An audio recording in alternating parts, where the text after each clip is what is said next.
Greetings, all! Today, we will be examining the relatively rare bug-type Pokemon Pineco and its rare bug-steel evolution Forretress, collectively known as the Bagworm Pokémon. While they might not have much to offer on offense, the members of the Pineco family are interesting insectoids that are able to use their strong physical defenses and awkward mix of moves to make an impact in battle, even if it might hurt them in the process.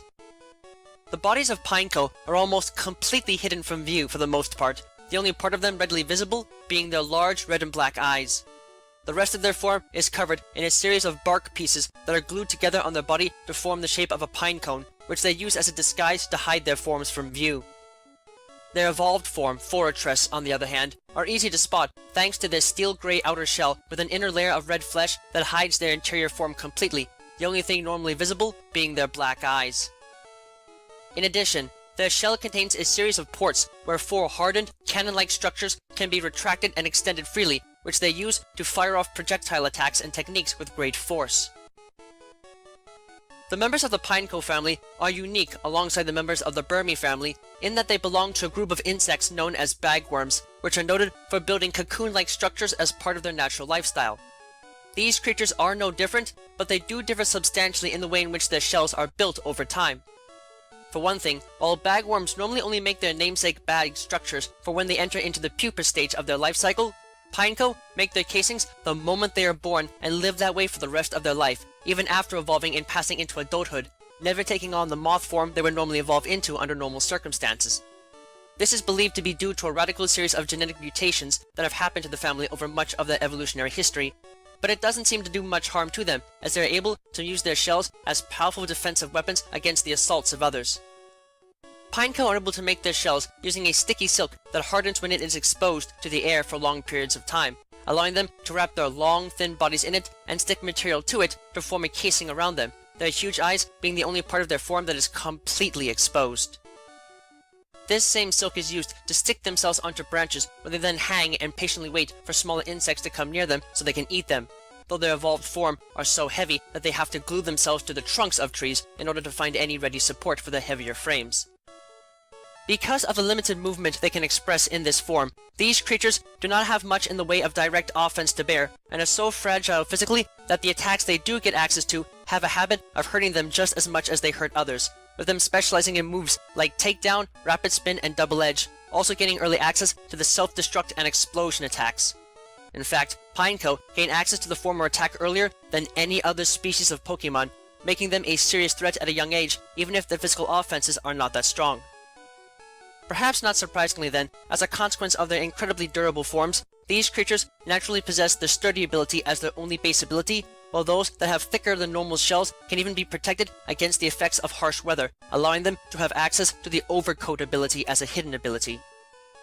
In terms of stats, and looking at Forretress, their physical defenses are truly where they stand out, as they have some of the highest of any Pokemon of their types, but they also have a decent amount of stamina to work with, granting them above average base HP and defense stats for a fully evolved bug and steel type Pokemon. However, their defensive lifestyle has left the rest of their form fairly weak, so the rest of their stats are below average. Even so, these hardy insectoids are able to make good use of their forms to make themselves a defensive hazard to most, and even if the chips are down, an impromptu explosion of some sort can help them turn the tide, even if they must sacrifice themselves in the process. When Pineco are first born, they waste little time and quickly cover their bodies in sticky silk and press themselves up against trees harshly before wriggling to wrench their forms off of it, taking the bark of the tree with them so they can start to build a shell around their thin forms to keep them protected. This covering of tree bark usually results in the pieces standing on end, attached at the base, giving these creatures the appearance of a pine cone. This is done on purpose, as these creatures spend much of their life hoisted above the ground and attached to a tree branch by a thin but sturdy hardened piece of silk, using the disguise for 2 main reasons.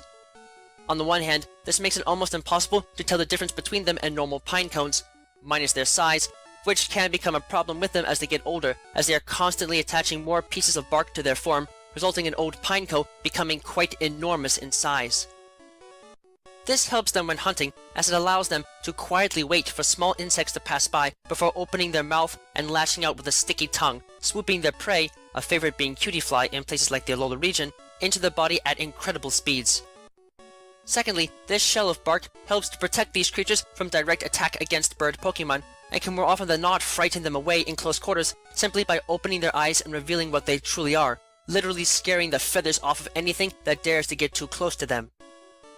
As such, these creatures are able to live fairly lax lifestyles for the most part, and are very difficult to capture, if only because they tend to react violently when the thread holding them aloft is cut and they fall to the ground, instinctually letting off a self-destruct attack in most cases as they hit the ground to scare away anything trying to harm or capture them, and in turn making them a frustrating target to have to try and weaken for a capture. When Pineco reach a certain level of maturity, if they wish to, they can cover their entire forms in multiple layers of silk that form a tight casing which, when allowed to cool on extremely cold nights, will be tempered immensely by the cold and harden into a thick carapace that is as strong as steel, to the point where it effectively makes these creatures partial steel types and facilitates their evolution into Forretress. Evolution into this state grants these creatures a number of useful benefits that make them terrifying creatures to have to fight a defensive game with, as featured in their attacks and techniques.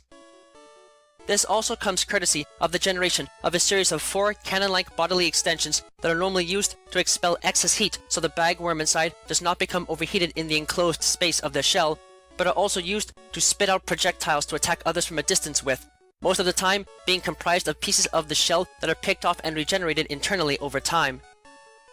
As such, evolution immediately grants these creatures access to the mirror shot and autotomize moves, as well as the toxic spikes technique with a little bit of artificial assistance, while eventually they can use their new forms to learn the magnet rise technique, even though they can float naturally thanks to the electromagnetic field that courses through their shell, as well as the devastating heavy slam and zap cannon attacks.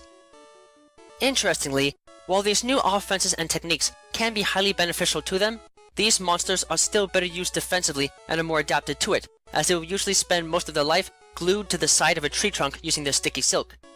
If something comes near them, they usually have one of 2 responses. On the one hand, if they sense that it is a prey item that they can feed on, these creatures will wait until they get close before quickly opening their shells and lashing out with their tongue, bringing the prey item inside where it can be devoured. This has actually made it impossible to tell what the adult creatures look like on the inside, as the shell only ever opens for the briefest of moments in these cases, and their eyes are normally the only thing ever seen. Waiting until death is not an option either, as their bodies rapidly disintegrate in death and the shells slam shut, making identification in this manner virtually impossible as well. On the other hand, if they sense something large approaching that could be a threat, they will instinctually fire off pieces of their internal shell in a makeshift spikes or toxic spikes technique to keep them from approaching, only going into full offensive mode and firing powerful projectile attacks if this defense is still not enough to deter attack. This can make them a hazard to approach for sure, but it also makes them a threat to their own allies and trainers in battle, as they cannot fire their cannon-like structures individually, so every shot results in 4 being fired simultaneously.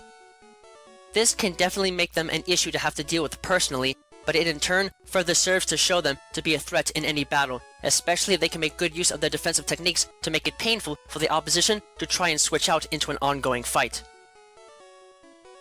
Though they might not outwardly look to be the most dangerous of creatures, the members of the Pineco family are still strong defensive fighters that can more than make themselves into a serious threat if they are given the opportunity to. You may have to rely on serious strategy rather than brute force to make the most of them, but as long as you don't mind adjusting your battling style to do so, they can more than prove to be serious contenders in a fight, even if it is only in a defensive supporting role. If you decide to go hunting for one of these creatures though, do your best to be careful and make the most of their weaker special defenses to take them down. Pineco might like to be a hazard by merely blowing up in your face, but you might have a harder time dealing with their evolved form if you don't have strong footwear and something to avoid their projectile attacks, lest you get blown away by bursts of light energy or a zap cannon shot to the face.